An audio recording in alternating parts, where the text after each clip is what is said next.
Bonjour, Samuel Bilodeau. Samuel Bilodeau. Samuel Bilodeau. Samuel Bilodeau. Donc, équipe 2, cas de Apmal, niveau universitaire, composé de Sarah Thomasin, Bénédicte Laberge et Samuel Bilodeau. Je ferai la lecture des règlements, puis vous pourrez commencer votre présentation après la présentation des juges.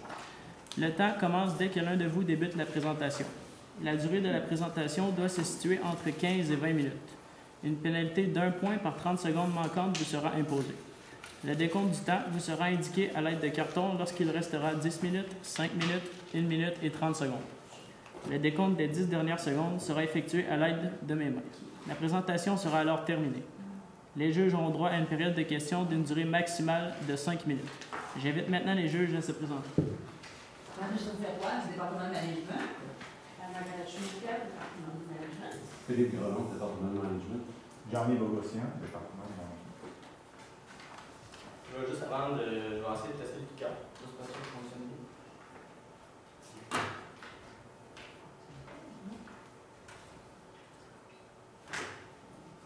Puis, Félix, je vais te demander d'assurer le bon contact visuel avec les trois membres de l'équipe en classé, s'il te plaît. Parfait. Bonjour. Comme on le sait, l'industrie du vin est en forte croissance. On est là aujourd'hui pour vous donner quelques recommandations qui vont vous éviter certains maux de tête. Premièrement, on va y aller avec une brève introduction, suivie de l'analyse du mandat. On va vous présenter ce qu'on va faire avec les mandats qui nous ont été formulés. Bien sûr, l'implantation, donc un échéancier de ce qui va se dérouler. Puis finalement, on va conclure de manière assez brève. Au niveau du cas qui nous a été fourni, on voit 4 principales. Pardon, c'est quoi la bonne mention? Ok, en tout cas. Je suis désolé, on va y aller plus rapidement. Donc, au niveau des principaux mandats qui nous ont été formulés, on va commencer avec une brève analyse diagnostique de l'entreprise. Donc, pour commencer, au niveau de l'entreprise de Sons, on va y aller un petit peu plus court là, pour raccourcir les lettres et les abréviations. On a 4 principaux points qui sont à formuler, là, qui sont très importants au niveau de l'entreprise. Premièrement, les vins de qualité, c'est ce qui démarque l'entreprise de ses compétiteurs. Les produits familiaux, on sait que c'est une entreprise familiale qui date de plusieurs années dans ce secteur-là. Donc, c'est une valeur qui est extrêmement importante à l'entreprise.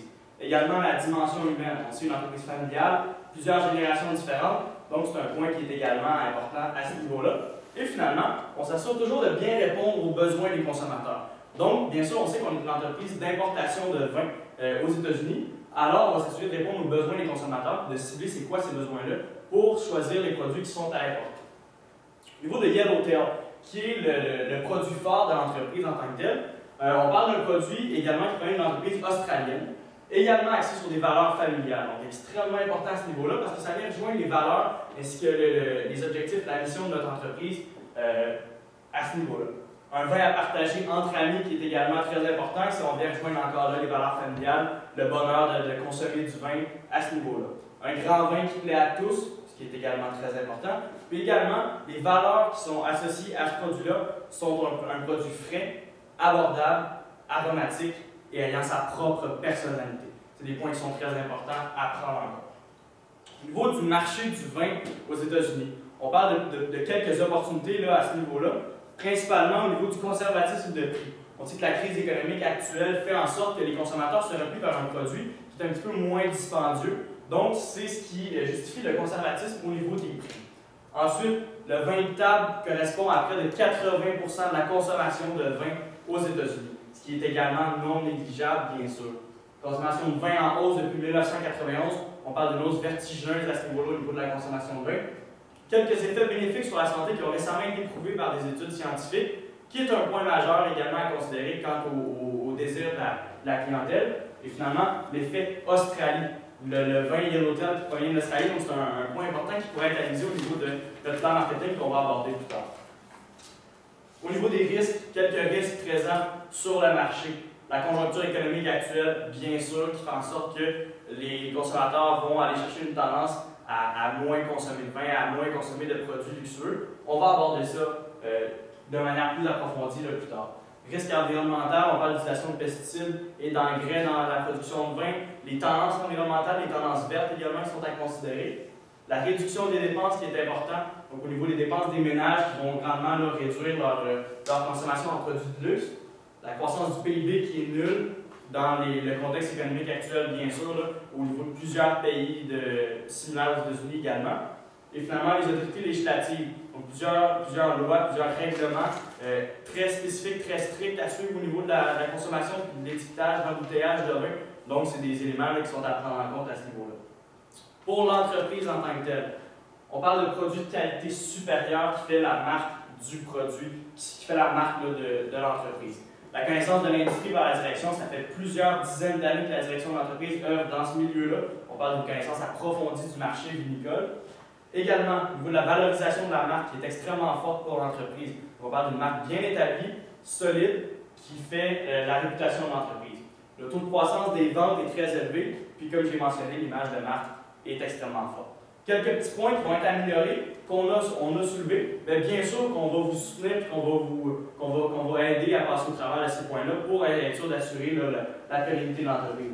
Un manque au niveau de la diversification des produits, un manque de mécanisme de gestion des risques. On va aborder le sujet plus tard. Et également au niveau du ciblage publicitaire qui nous semblait déficient. Donc, au niveau des mandats, premièrement, vous nous avez demandé l'analyse de la crise économique. Quoi faire, quand le faire, combien de temps ça va durer, c'est des sujets qu'on va aborder. Également, au niveau d'un plan marketing, comment aller chercher nos consommateurs directement, puis comment favoriser la croissance également au niveau des ventes. La gestion des prix également. Vous nous avez demandé si c'était une bonne idée de diminuer les prix pour nos produits, pour faire des essais, par exemple. On va aborder le sujet pour vous éclairer là-dedans. Au niveau de la crise économique. Donc, la crise économique, on est en plein dedans en ce moment, on est en 2008. Donc, c'est certain qu'il faut l'étudier pour savoir, pour mieux pouvoir se pencher sur le problème et pour mieux trouver des solutions à ce problème-là. Donc, premièrement, la crise économique, c'est parti à cause du problème de titrisation. Donc, on a certaines dettes dans le marché américain qui sont adossées sur des créances.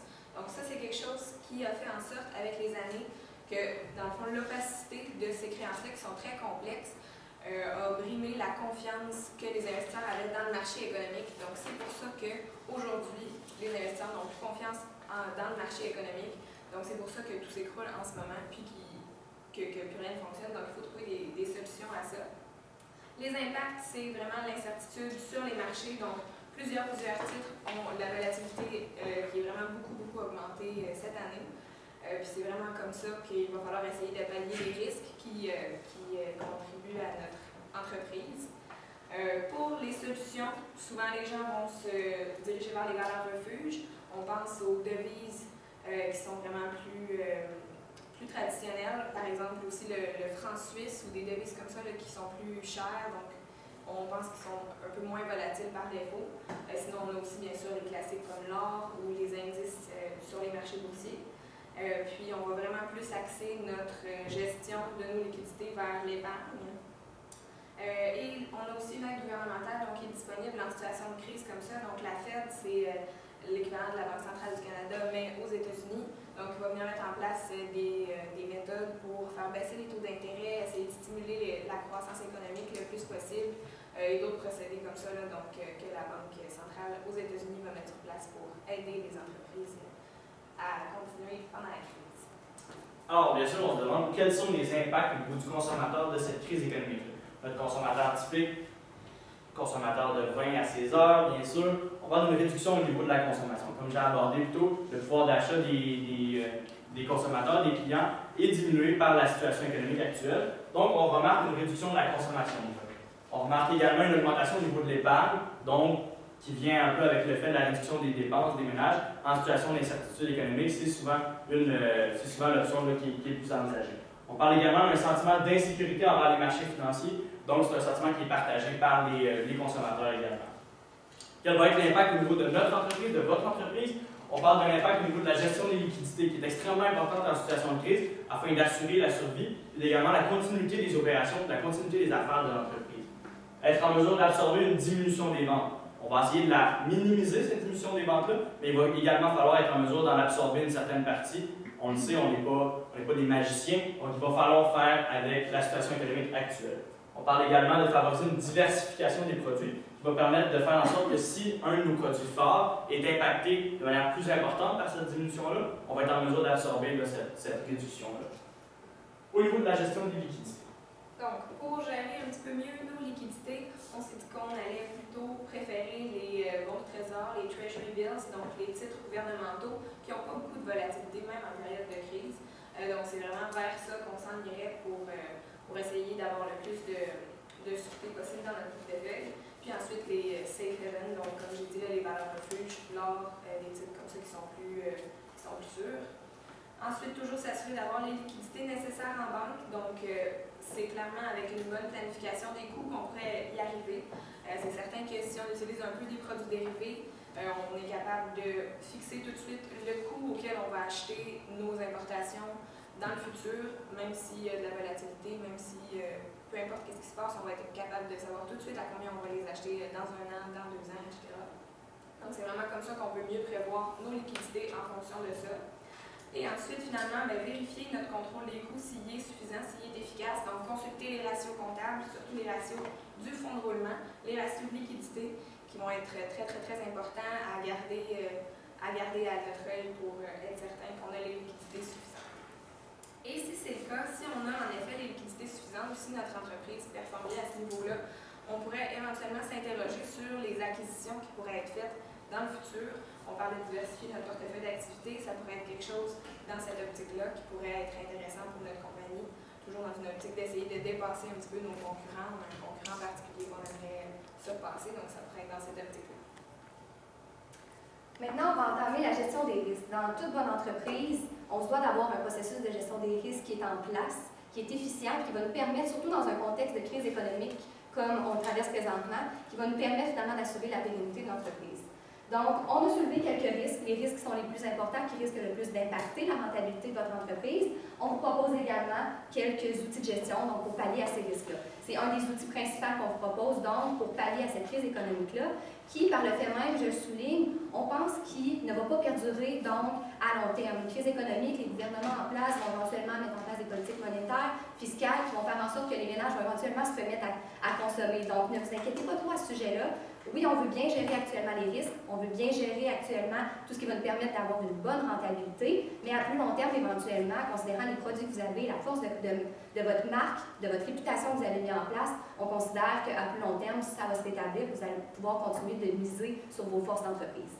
Donc, les risques. Risques opérationnels, donc dans le domaine de la viticulture, qui est assez important. On parle des conditions météorologiques qui sont changeantes, on parle des risques de perdre donc certaines récoltes, donc à tout moment, qui pourraient venir impacter donc, votre rendement, considérant en plus que vous avez un portefeuille qui est peu diversifié, donc qui met sur un produit, le yellowtail principalement. Donc, un temps d'élevage qui est très long, donc considérant le temps de production qui est si long, beaucoup de choses peuvent se produire entre les deux. Qu'est-ce qu'on peut faire pour parler de ça? C'est certaines recommandations qui ont déjà été soulevées, sur lesquelles on va revenir un petit peu plus en détail dans les recommandations d'affaires, donc un petit peu plus tard dans la présentation, mais bref, c'est de se diversifier au niveau géographique, se diversifier au niveau de la gamme de produits pour venir pallier, donc, le fait que certaines sections, certains produits, certaines portions de votre entreprise pourraient être plus à risque. Donc, on vient pallier. S'il y en a un qui diminue, on s'assure qu'il y a un produit qui pourrait réagir d'une façon différente, de venir pallier donc, la diminution de rentabilité de cette façon-là. Risque de taux de change. Vous êtes une entreprise qui fait de l'importation, éventuellement, donc ça prend en considération des pays d'ailleurs, des taux de change différents. C'est important de le considérer, c'est important de se protéger pour ça, donc d'avoir des bons instruments financiers en place, de considérer donc une bonne gestion pour éviter ce risque-là, que ça impacte directement vos liquidités. Ensuite, risque économique, donc la conjoncture, c'est le risque principal en ce moment, conjoncture économique incertaine. Les propositions qu'on vous a faites, c'est donc la gestion des liquidités et une bonne diversification encore une fois. Et toujours garder en tête tout au long, donc à plus long terme, le risque politique et réglementaire. Donc, les pays avec lesquels vous faites affaire, principalement l'Australie, ont des politiques qui pourraient donc éventuellement être changeantes, qui pourraient avoir des impacts directs sur votre entreprise. Même chose au niveau des règlements et lois en vigueur. Donc, par exemple, l'Australian Trade Commission avec lequel vous avez à travailler finalement, considérant que vous importez des produits d'Australie, c'est de faire une veille stratégique, de l'avoir en tête, donc de juste tout simplement le considérer donc, à tout moment. Au niveau des perspectives économiques, dans la situation actuelle, on a principalement un retour graduel des habitudes de consommation des consommateurs. Donc, comme on a mentionné plus tôt, la crise économique ne sera pas là pour durer. Certains mécanismes vont être mis en place qui vont favoriser la hausse de la consommation. La réaction des autorités étant en lien direct avec cet aspect-là. Donc, on parle de programmes de relance économique qui seraient mis en place, qui permettraient potentiellement à notre entreprise d'en profiter. Donc, on parle peut-être de subventions liées à la modernisation des équipements, à l'embauche de main-d'œuvre, par exemple, qui sont des idées là, qui pourraient être mises en place par les autorités réglementaires. Donc, bien sûr, c'est de s'assurer de profiter de ce programme de relance-là qui pourrait être mis en place par les autorités afin de soutenir notre croissance. Au plan marketing, on l'a dit là, au niveau des ventes potentielles de l'entreprise, le ciblage actuel est au niveau des 21-35 ans. Ce qu'on vous suggère, c'est de replacer ce ciblage-là aux alentours des 35 à 50 ans. Pourquoi? La raison est simple, on juge que c'est une clientèle qui va être plus en mesure d'accepter les contre-coups financiers de la crise économique, donc des moyens financiers qui sont sensiblement plus importants. On ne dit pas énormément, mais sensiblement plus importants. Également de plus grands consommateurs de vin, des moyens financiers plus adéquats, comme je l'ai mentionné. Puis également, ce sont les consommateurs qui vous suivent depuis la première heure, qui sont avec les produits Yellow Trail depuis les tout débuts. Comment? Médias traditionnels. Également directement là où ils font leurs achats. On parle de rabais potentiels, et non pas de baisse de prix, mais de rabais qui pourraient être offerts à ce niveau-là. Également mettre l'emphase sur la qualité du produit, des gens qui consomment du vin depuis plusieurs années à ce niveau-là. Également, bien sûr, au niveau du prix. Le prix étant le facteur principal qui va permettre en sorte, qui va faire en sorte que les consommateurs vont continuer à acheter votre produit. Attention, on ne néglige toutefois pas les 21-35 ans. Ce qu'on suggère, c'est quand même d'y aller avec la publicité à ce niveau-là, parce que bien sûr, ce sont vos 35-50 ans de demain. Alors, utilisez les médias un peu non traditionnels à ce niveau-là. Les réseaux sociaux principalement. 3 grands axes à long terme, misez sur l'image de marque, la qualité des produits, comme je l'ai dit, et l'aspect de l'Australie dans votre verre. Donc, l'aspect un petit peu plus exotique des vins australiens qui ne sont pas un peu, comment je peux dire ça, traditionnels au niveau de l'Europe. Troisième demande qui nous avait été fournie tenait par rapport à la diminution de prix potentiel. Donc, on se demandait est-ce que ça vaut la peine de diminuer ou non les prix, considérant qu'on on ne l'a jamais fait, et considérant donc le marché actuel, la situation de la crise économique. Ce qu'on vous recommande, c'est d'y aller avec une diminution, mais en essai. Donc, je vous explique pourquoi. D'abord, les avantages d'y aller avec une diminution, c'est pour répondre aux besoins des consommateurs actuels. Vous avez toujours eu une stratégie qui était alignée avec la réponse aux besoins des consommateurs. On veut continuer dans cette voie-là. Donc, on veut bien aligner tout ça. Et considérant qu'actuellement, il y a un changement profond au niveau des goûts des consommateurs, c'est-à-dire qu'on y allait pour un raffinement des vins, quelque chose de plus de qualité à un prix supérieur. Avec la crise économique, on s'en va vers quelque chose, donc des consommateurs qui veulent des prix moins élevés. On ne veut pas perdre de vue la qualité du produit, c'est super important. Donc, oui, on va diminuer, mais jusqu'à un certain seuil pour éviter tout de même de perdre votre force qui est la qualité. Le contexte économique, donc, qui est, comme on l'a mentionné, donc à plusieurs reprises, assez favorable à une baisse de prix présentement. Les inconvénients, il pourrait y avoir une cannibalisation au niveau des ventes. Donc, si on vient diminuer à un niveau de prix d'un nouveau produit, ça pourrait donc venir annuler certaines ventes. Toutefois, on va encore considérer dans cette diminution de prix-là pour éviter ce problème potentiel. On nous mentionnait également que la corrélation entre le prix et la croissance des ventes était plutôt difficile à établir historiquement. Toutefois, on croit quand même qu'avec la conjoncture économique actuelle, une diminution va quand même probablement pouvoir générer donc, des ventes supplémentaires dans les années, donc pour pallier à la crise économique. Donc ici, vous avez un résumé finalement donc, de ce qu'on a soulevé donc, par rapport au prix de vente et aux ventes prévisionnelles. Il y a 3 catégories de vins rouges qu'on a dénotées, donc qui étaient prévues finalement à avoir une décroissance des ventes. Donc pour ces ventes-là, qui maintenaient un prix stable durant les 3 années jusqu'en 2011, on se dit que ça pourrait être profitable pour vous d'y aller avec une diminution de prix pour le produit qui annonce une plus grande baisse des ventes. Donc, la croissance qui était prévue pour le Shiraz était à moins 8,3 finalement sur 3 ans. Donc, on se dit au lieu de maintenir un prix à 43 peut-être y aller vers quelque chose qui va plus répondre aux besoins des consommateurs, un prix légèrement inférieur à ça, tout de même supérieur au niveau bas de gamme des prix qui se voient sur le marché, donc en épicerie. Donc, on vient chercher des ventes supplémentaires, des consommateurs qui vont y aller probablement vers une recherche de produits à prix moins élevé, mais en diminuant pas de façon trop importante la marge sur coût variable, donc votre rentabilité de produit. Si on passe, il va y avoir éventuellement des contrôles supplémentaires qui vont être faits et des évaluations nécessaires pour pouvoir déterminer le prix spécifique à mettre en place. Donc, une bonne gestion donc, de contrôle des coûts pour vérifier quelle est la marge sur coût variable de vos produits actuels, quel est le seuil de rentabilité qu'on peut se permettre d'atteindre finalement pour venir déterminer le prix spécifique auquel on va déterminer le vente, qui va être, comme je le mentionnais, un petit peu inférieur, mais supérieur au bas de gamme. En termes d'occasion d'affaires, donc on a parlé à plusieurs reprises, potentiel donc de venir pallier à la crise économique, aux problèmes à long terme, diversification de votre gamme de produits et diversification au plan géographique. Donc en ce moment, il y a 87% de vos ventes qui reposent sur un seul produit. De quelle manière on peut venir pallier à ce risque-là? Donc si jamais il y a un impact sur ce produit-là, qu'on va pouvoir donc générer encore de la rentabilité, c'est en y allant vers une expansion géographique, principalement au Canada. À notre avis, c'est un marché qui, considérant la crise économique actuelle, est un pays qui, de un, est assez près de nous, donc la proximité d'affaires est intéressante. En plus que c'est un pays qui, historiquement, a démontré une bonne stabilité économique, donc en période de crise. Donc, on s'assure d'aller toucher des consommateurs qui vont peut-être avoir, dont la baisse va avoir moins influencé et qui vont pouvoir, donc, finalement, contribuer à une augmentation des ventes pour nous de cette façon-là. Au niveau de l'échéancier, rapidement, vous l'avez affiché à l'écran, si vous voulez, on pourrait y revenir en période de questions.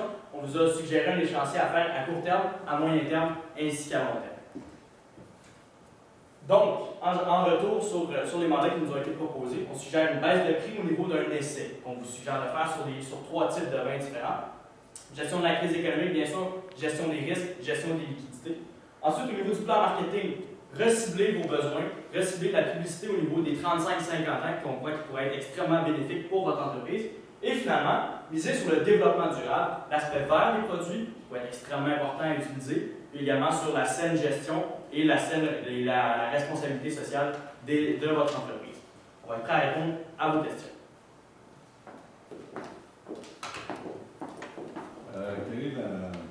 Combien évaluez-vous la croissance des ventes avec une diminution du prix et de quel pourcentage du prix? C'est sûr que, bon, ça prendrait une étude de marché spécifique pour pouvoir répondre à cette question-là de façon plus financière. Une croissance des ventes qui pourrait s'attendre de 1 à venir diminuer la négativité de la croissance. Donc, on vient pallier le moins 8,3% à potentiellement un 3 à 4% de croissance donc, dans les prochaines années, là, ce qui reflétait la croissance prévue des autres types de vins rouges dont vous avez. Donc, en diminuant le prix, on peut peut-être aller chercher une croissance qui est similaire à ces produits-là. Qu'est-ce que vous pensez de la réaction de concurrents immédiats sur une baisse de prix? Est-ce qu'on va faire la même chose et commencer une guerre de prix qui fait une spirale sans fin et nous sommes tous contents? C'est potentiellement un impact qui pourrait arriver. Toutefois, on estime que notre position de joueur majeur dans l'industrie puis de principal importateur de vin ferait en sorte que l'entreprise a la capacité financière d'absorber ces diminutions-là de manière plus importante que nos compétiteurs. On juge donc que c'est une stratégie qui pourrait être adéquate à ce niveau-là, de par votre capacité financière là, qui est beaucoup plus importante que celle des compétiteurs là, de manière assez importante. Donc, en terminant, la dernière question, il n'y a pas d'autre solution que de baisser le prix selon vous? Oui, bien sûr qu'il y a d'autres solutions. Toutefois, c'est la solution qu'on a jugée qui était le plus adéquate dans cette situation-là. Bien sûr, on parle d'une solution qui est à court terme, là, donc de pallier à la crise économique actuelle. C'est la solution qui est retenue. Par la suite, on juge bien sûr que les efforts de publicité vont être importants à ce niveau-là afin de soulever les ventes. On a parlé également d'une diversification, donc d'étaler sur le marché canadien qui pourrait permettre d'accroître les potentiels de vente à ce niveau-là également. Donc, c'est sûr qu'à très court terme, on juge que c'est la solution qui est la plus adéquate, la plus facile à mettre en œuvre également pour l'entreprise afin de pallier aux difficultés financières actuelles. Puis, comme on recommandait, on y allait avec un essai. Donc, on commence avec un produit, on y va vers une diminution de prix, puis on voit éventuellement comment va réagir le marché. Donc, si à très très court terme, on se rend compte que ça n'affecte pas, puis que les ventes ne se retrouvent pas en croissance, éventuellement, avec la gestion des risques qu'on propose, un processus de contrôle interne, donc de gestion qui est mis en place, on va pouvoir se revirer de bord, puis considérer donc d'autres options. En fait, j'ai une question de deux parties. La première partie, c'est de quel point de vue cette analyse est faite? Est-ce que c'était Deutsche, le distributeur, le Casella, le producteur, ou le joint venture Yellowtail? De quel point de vue notre analyse? Trois entreprises différentes. Oui, c'était Dutch, finalement, le distributeur, donc qui, par le fait même, oui, profite d'une alliance avec Yellowtail, mais qui est une organisation donc à part entière aussi. OK. Dans ce cas-là, vous avez parlé d'une acquisition, la possibilité d'une acquisition. Oui. Acquisition de quoi? C'était une idée d'intégration verticale? Oui, tout à fait. Et dans quelle direction? En fait, on dit vertical, là, ça peut également être une diversification au niveau horizontal. Donc, on parle d'acquérir potentiellement un autre distributeur, un autre importateur de vin à ce niveau-là pour favoriser une croissance par l'externe, qu'on pourrait dire, donc d'implanter une croissance plus importante en faisant l'acquisition d'un autre distributeur de vin qui nous permettrait d'avoir des produits phares supplémentaires.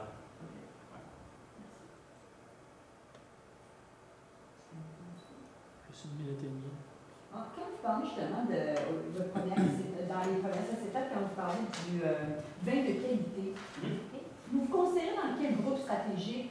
Puis ce compétiteur-là, cette acquisition-là, un distributeur, est-ce que vous limiteriez à ce groupe stratégique-là ou... Pas tout à fait. Je vais répondre à la question en deux temps. Premièrement, dans quel groupe est-ce qu'on se situe?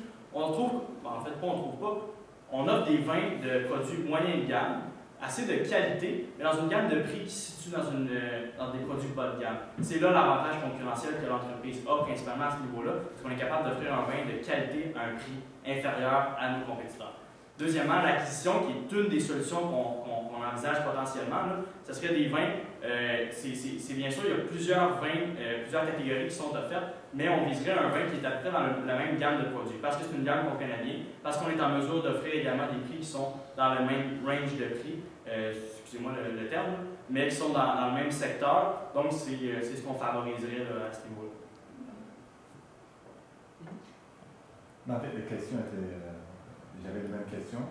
Mais alors, si on a des risques avec Yellowtail, acheter une autre marque semblable, dans la même gamme de prix, en fait, ça serait principalement dans un autre territoire. Donc, on change de pays pour justement ne pallier aux conditions météorologiques qui ne seront pas les mêmes d'un pays à l'autre, au taux de change qui ne sera pas le même d'un pays à l'autre, aux réactions. Donc, bon, la production et la récolte des raisins d'un pays à l'autre est différente. Donc, on peut aller chercher un goût des consommateurs qui est différent.